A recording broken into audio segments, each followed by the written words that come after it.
Depuis plusieurs semaines, ce qui se fait de plus fou en matière d'engins à battre des records était sagement en attente à New York de ce qu'il est devenu commun d'appeler une fenêtre météo pour prendre le départ d'une tentative de record d'ouest en est entre New York aux USA et le Cap Lizard en Grande-Bretagne. Le premier record est en équipage et le second en solitaire.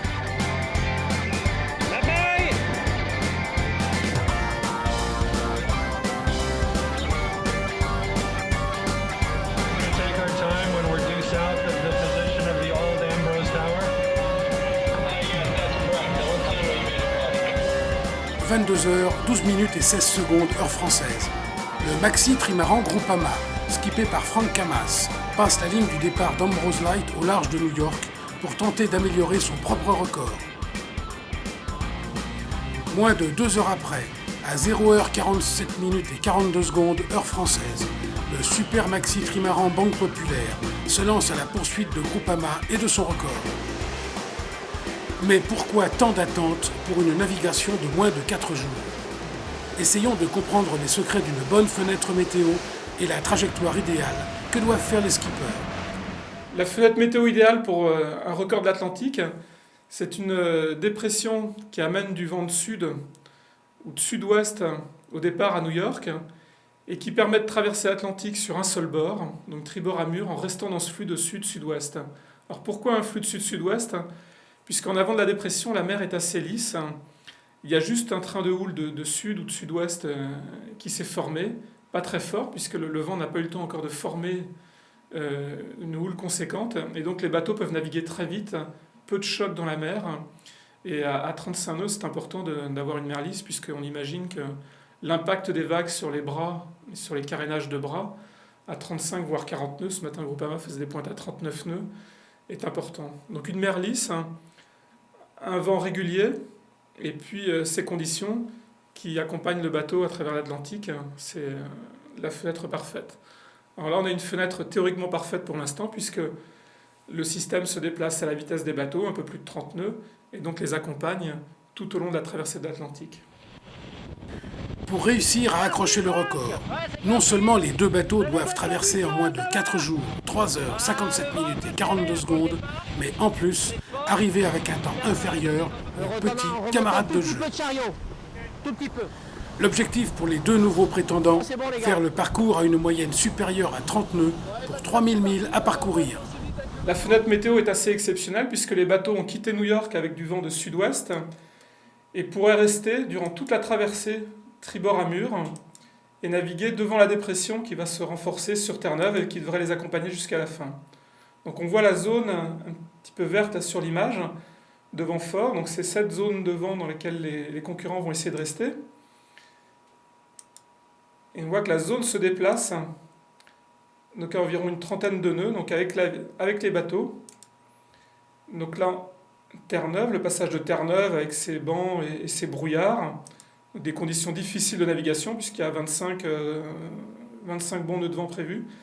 Et on voit la dépression ici qui sort et qui va accompagner donc les concurrents jusqu'à la fin.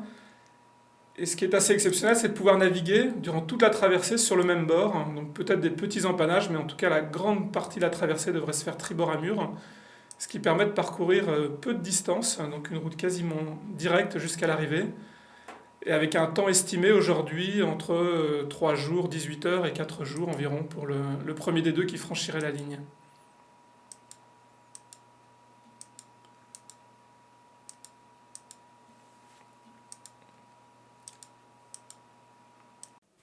Thomas Coville, sur son maxi trimaran Sodebo, détenteur du record de la traversée en solitaire en 5 jours, 19 heures, 25 minutes et 20 secondes, voudrait bien améliorer son temps, mais pour le moment, il semble que les fenêtres météo ne lui conviennent pas. Pour Sodebo et Thomas Coville, l'objectif est de traverser en 23 nœuds, 24 nœuds de moyenne, et donc le système doit être un peu plus lent.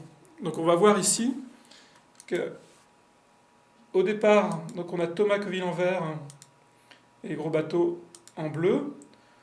On voit qu'au départ, les conditions sont bonnes pour les deux. Donc un flux de sud-ouest pour les deux bateaux, tout se passe bien.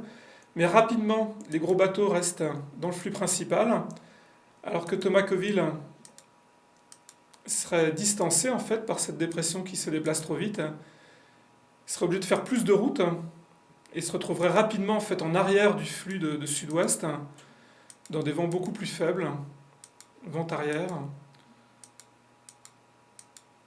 Et puis se ferait rattraper par une deuxième dépression assez violente, puisque là on a des vents 35-40 nœuds.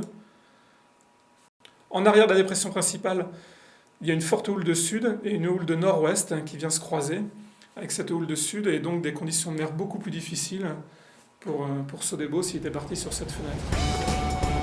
Pour le maxi trimaran Banque Populaire, c'est le baptême du feu. Et comme le disait Pascal Bidégory, nous allons enfin savoir ce qu'il a sous le capot. C'est vrai que depuis sa mise à l'eau, le grand trimaran bleu et blanc n'a pas encore fait ses preuves. Pour Groupama, c'est le renouveau après son chavirage durant la tentative de record autour du monde. Pour nous, spectateurs, le programme proposé est de choix. Pensez donc, les deux plus grandes machines de course océaniques au monde à la lutte au coude à coude, même si, officiellement, il n'y a pas de régate. Pour les équipages, que des pointures king size, avec quand même une petite blague bien suisse, car si Steve Ravussin est à bord de Groupama pour ce record, son frère Yvan, lui, est à bord de Banque Populaire. Rendez-vous sur la ligne d'arrivée, si tout va bien, dans moins de 4 jours.